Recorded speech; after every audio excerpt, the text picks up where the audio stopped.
ಮಾಜಿ C M ಇದ್ದರೂ ಕೂಡ ಅವ್ರು ಯಾವುದೂ ಕೆಲಸ ಮಾಡಿಲ್ಲ. ನಮ್ಮ ಉತ್ತರ ಕರ್ನಾಟಕದ ಸಿ ಎಮ್ ಅಂತ ಅನಿಸ್ಕೊಂಡ್ರೆ ನಮಗೆ ಹೆಮ್ಮೆ ಇತ್ತು ಅವಾಗ. ನಮ್ಮ ಉತ್ತರ ಕರ್ನಾಟಕದ ಸಿ ಎಮ್ ಇವರು ನಮ್ಮ ಉತ್ತರ ಕರ್ನಾಟಕ ಭಾಗಕ್ಕೆ ಇವರೆಲ್ಲ ಕೆಲಸ ಮಾಡ್ತಾರೆ ಅಂತ ನಮ್ಗೆ ಹೆಮ್ಮೆ ಇತ್ತು. ನಾವು ಪಕ್ಷ ನೋಡಿದ್ದಿಲ್ಲ.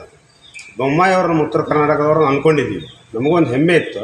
ಆದರೆ ಅವ್ರು ಯಾವುದೂ ಕೆಲಸ ಮಾಡಲಿಲ್ಲ ಬೊಮ್ಮಾಯಿ ಅವರು. ಅವ್ರಿಗೆ ಕೆಲಸ ಮಾಡಲಾರ್ದಕ್ಕೆ ಈಗ ತಕ್ಕ ಪಾಠ ನಾವು ಕಲಿಸ್ತೀವಿ ಅವ್ರಿಗೆ.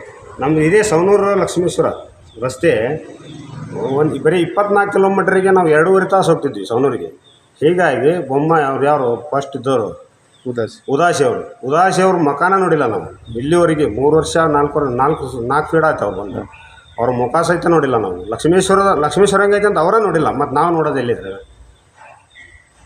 ಹೀಗಾಗಿ ಅವರು ಬರೋದಿಲ್ಲ ಈ ಸಲ ಅವ್ರು ಬರೋದಿಲ್ಲ.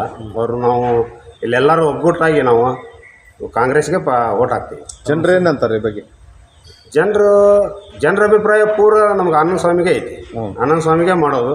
ನಾವು ಆನಂದ ಸ್ವಾಮಿ ಬಿಟ್ಟು ಕೊಡೋಂಗಿಲ್ಲ. ಲಕ್ಷ್ಮೇಶ್ವರದವ್ರು ಯಾರೇ ಆಯ್ತು, ಶಿರಟ್ಟಿ ತಾಲೂಕು, ಲಕ್ಷ್ಮೇಶ್ವರ ತಾಲೂಕು, ಮುಂಡ್ರಿಗಿ ತಾಲೂಕು, ಗದಗ ಜಿಲ್ಲಾ, ಹಾವೇರಿ ಜಿಲ್ಲಾ, ಯಾರೂ ನಮ್ಮ ಆನಂದ ಸ್ವಾಮಿ ಬಿಟ್ಟು ಕೊಡೋಂಗಿಲ್ಲ, ಬಿಟ್ಟು ಕೊಡೋದೂ ಇಲ್ಲ. ನಾವು ಈ ಸಲ ಗೆಲುವು ಖಚಿತ ಗೆಲುವು ನಿಶ್ಚಿತ.